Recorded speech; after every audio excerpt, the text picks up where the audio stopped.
Hi, and welcome to a special edition of the Virtual Book Festival held in March 26th of 2020. This is produced by Book Festival Network, a division of Dear Texas and Dear Indie. This show is sponsored by Authors Marketing Guild. We're a membership-owned company that helps authors learn how to market and sell themselves. Also by Lecter.store, the only bookstore that offers up to 80% of its sales to authors directly. And produced by Dear Indie and Dear Texas, where we drop everything and read both Texas and indie authors. This episode introduces Kayla Krantz to our audience. Hi, thank you for having me. This is an interesting little event. I've never done anything like this before. For those of you who don't know me, I'm an author of dark fantasy, psychological horror, and supernatural thrillers. I have something close to 15 or 16 books total that are out on Amazon.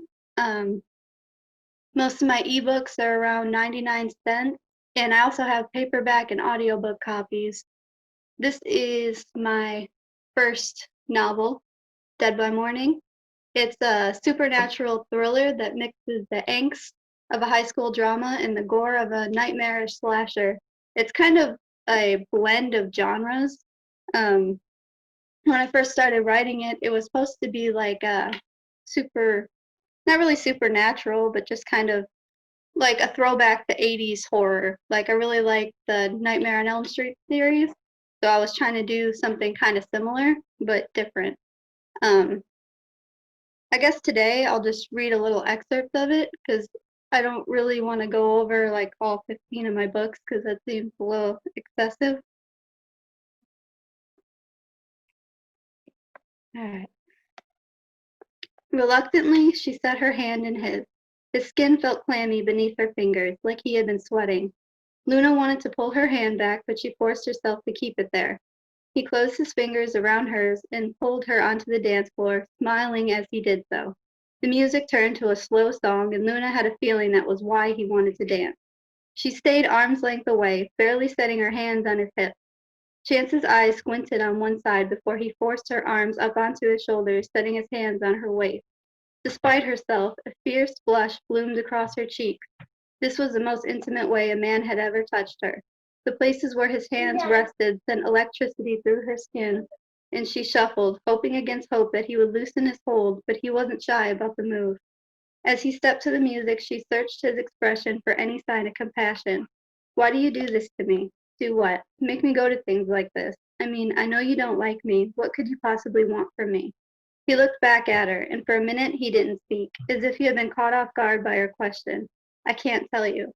She halted their swaying and narrowed her eyes. You can blackmail me into going on dates with you, and you can have your friends kidnap me, but you can't tell me why you do it?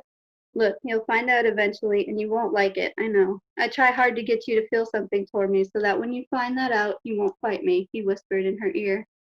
Find out what? What could be so bad? Do Susan and Kate and all of them know what it is? She pulled back to watch his face carefully. No, they don't. No one does. Just keep quiet, okay? Does this have to do with the thing you hide in your pocket? Luna asked him a bit louder. Do you have it on you now? She reached her hand forward to try to touch the side of his pants.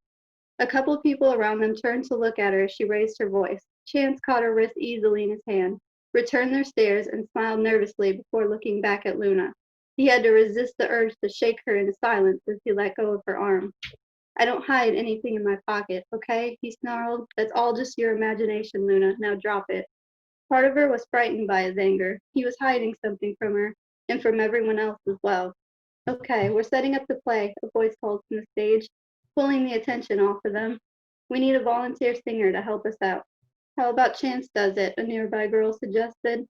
The anger dissolved from Chance's face as he turned to the girl who had spoken, and Luna realized all of his rage had been solely directed at her. She felt oddly cold at the thought.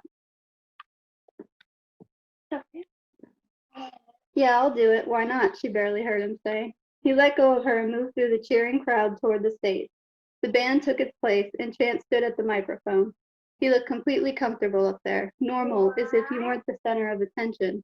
The band began to play Every Breath You Take by the Police, and Luna studied Chance. Dipping subtly toward the music, he began to sing, and his voice surprised her. As Luna watched him, she couldn't pick out the detail that had made her dislike him.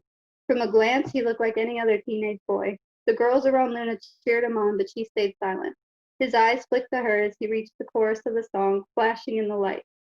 Even though she couldn't put her finger on it, there was something bad about him, something that separated him from all the other teenage boys and made him a danger to the people who called him friend.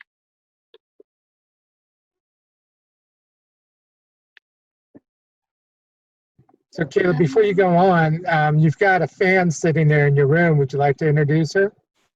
Yeah, come here, Lance. This is my son, Lance. Oh, your son. Hey, Say hi. Hi. welcome. So You like? you have 15 books. That was one of them. Tell us a little bit more about some of the others. I have a series about witches, the Witch's Ambitions, which is basically sorry.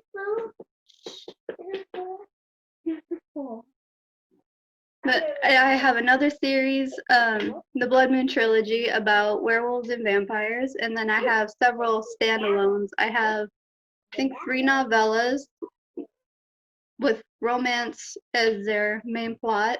I have a collection of short stories, which are mostly horror and paranormal, and then several short stories.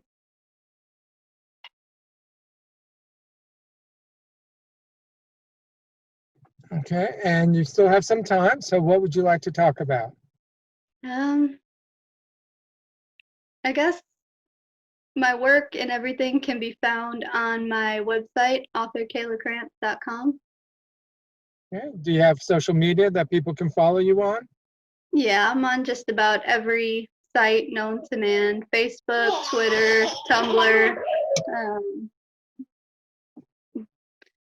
and it's basically Kayla Krantz, writer, on all of them is my username.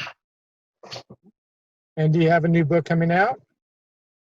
I have, yeah, the last book in the Blood Moon trilogy, Stormbreaker, actually comes out on April 1st. So I'm excited to be able to finish my second trilogy. Hey, I got a sister called Talia the cat. Yes, and I also have a cat named Talia. Okay. So is your son going to be a future actor or something, hogging the scenes? I think he's going to be a YouTuber. Great. Well, you still have a few minutes. Anything you'd like to share? I can't really think of anything off the top of my head. All righty. Well, thank you for being with us, and we wish you the best of luck.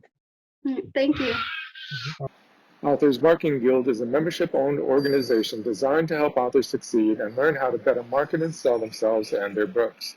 Join us at authorsmarketingguild.com and receive so many benefits you'll wonder why you didn't join sooner. That's authorsmarketingguild.com. Welcome to IndieLecter.store, an online bookstore where the discriminating reader can find award-winning books. IndieLecter.store is not a big corporation, so we can give up to 80% of the sales directly to the author. Help us support them by buying a great book at IndieLecter.store.